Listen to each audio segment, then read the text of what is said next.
Saludos.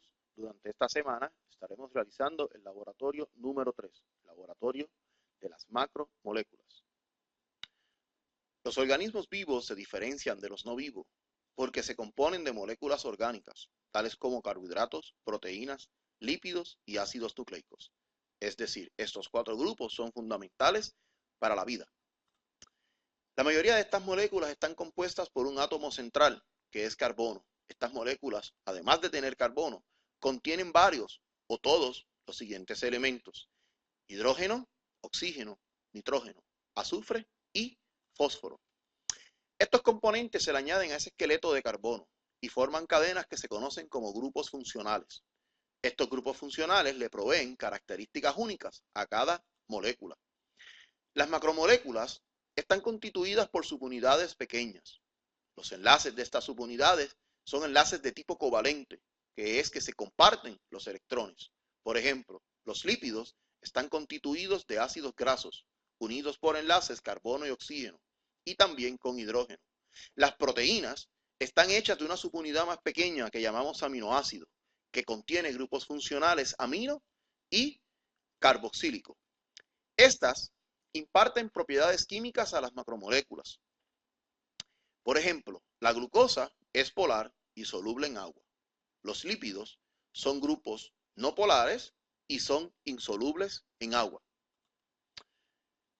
Los grupos funcionales son aquellos grupos que le van a dar características a cada molécula. Por ejemplo, el grupo hidroxilo, conocido como el OH, está presente en alcoholes y azúcares. El grupo carboxilo está presente en moléculas que contienen este grupo funcional y se conocen como ácidos orgánicos. El grupo carbonilo está presente en las moléculas. Todo depende de su ubicación. Por ejemplo, si este grupo carbonilo está al final, se conoce como un aldehído. Si este grupo carbonilo está en medio de esa cadena se conocerá como una acetona. Otro grupo funcional que ya habíamos conocido es el amino. Los compuestos con ese grupo funcional se les va a conocer como aminas. Ejemplos de estos son moléculas que contienen este grupo funcional, son los aminoácidos. Son las moléculas que forman las proteínas. Los aminoácidos entonces poseen dos grupos funcionales presentes, el grupo amino y el grupo carboxilo. El grupo sulfidrilo también se conoce como el SH. Este grupo se encuentra en algunas proteínas y le provee estabilidad a las mismas. Otro grupo funcional que vamos a ver a menudo en la clase de biología será el fosfato. Este grupo tiene uno de los oxígenos pegados al carbono central.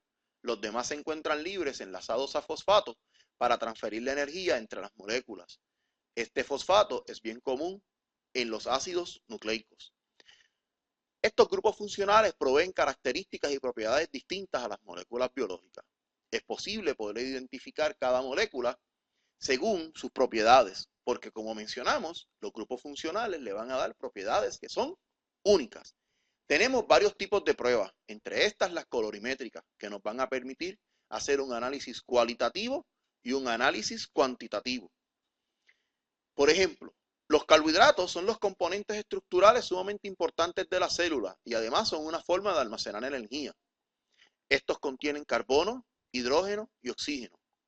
De estos existen 3 tipos: monosacáridos, como la glucosa y la fructosa; disacáridos, sacarosa y lactosa; y polisacáridos, que son el almidón y la celulosa. Es decir, son muchas subunidades pegadas unas a otras para formar esas largas cadenas que nosotros conocemos como almidón y celulosa. Las proteínas forman una parte estructural de la célula, controlan los procesos en la célula y actúan como mensajeros. Forman una parte importante de los anticuerpos, enzimas y receptores importantes. Es decir, controlan la función celular. Los lípidos o los grasos, al igual que los carbohidratos, son una fuente para almacenar energía. Son un componente sumamente importante de la membrana celular y son los componentes de algunas vitaminas, algunas hormonas y el colesterol. Los ácidos nucleicos, muchachos, contienen el código de la vida. El DNA es un ácido nucleico, así que está encargado de transmitir la información de una generación a otra. Las pruebas que realizaremos durante este laboratorio nos van a ayudar a identificar si esas moléculas desconocidas son carbohidratos, lípidos o grasas o proteínas. Queda de ustedes entonces de ahora en adelante realizar las pruebas y determinar cuál es el compuesto que usted tiene como desconocido en su mesa. La prueba de Benedict se utiliza para detectar azúcares. Es una prueba que detecta los grupos aldehídos libres que están presentes en las azúcares. Los carbohidratos con estos grupos funcionales, es decir, los aldehídos, pueden ser oxidados. Y cuando añadamos el reactivo de Benedict al azúcar reductora y calentar, vamos a obtener un cambio en color. Así que es una prueba colorimétrica. La prueba de Benedict identifica los azúcares reductores, es decir, aquellos que tienen un OH libre, como lactosa, glucosa, maltosa y celobiosa. En soluciones que son alcalinas, ya ustedes hicieron el ejercicio de pH, así que no hay que decirle que es un pH que va de 7 a 14, puede reducir el cobre que tiene un color azul a cobre más 1. Esto va a provocar una precipitación de la solución alcalina, formando el óxido cuproso de color rojo-naranja.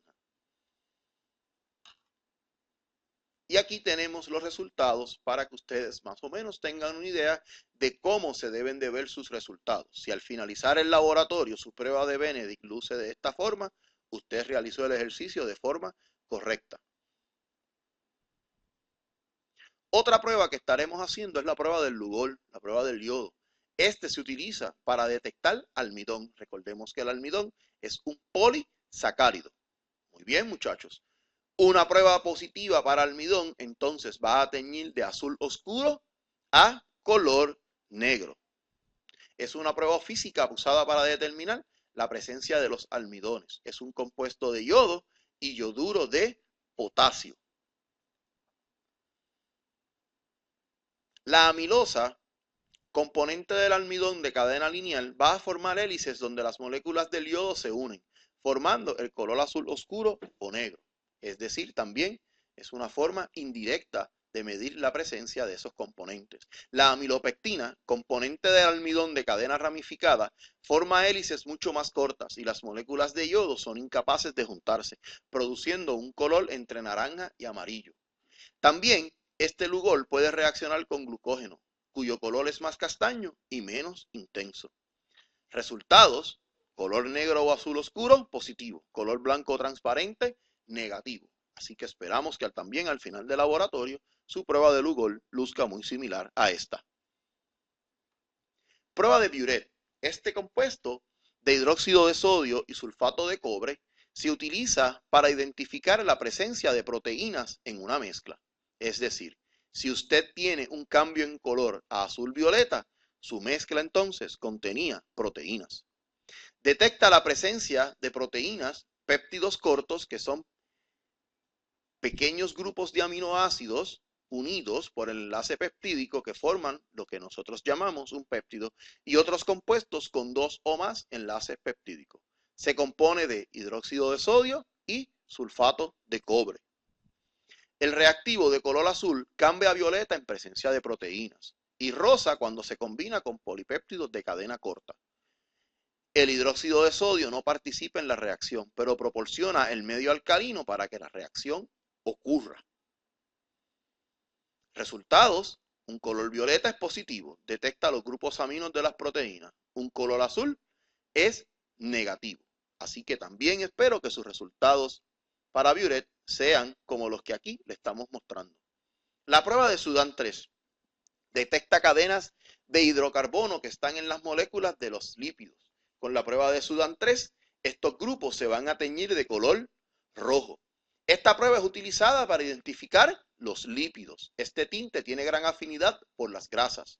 Así que vamos a buscar presencia de triglicéridos, lípidos y lipoproteína, es decir, proteínas que contengan lípidos pegados a estas. Para esta prueba, todas las soluciones utilizadas han sido disueltas en alcohol. Bien, muchachos, esperamos que les haya gustado la presentación.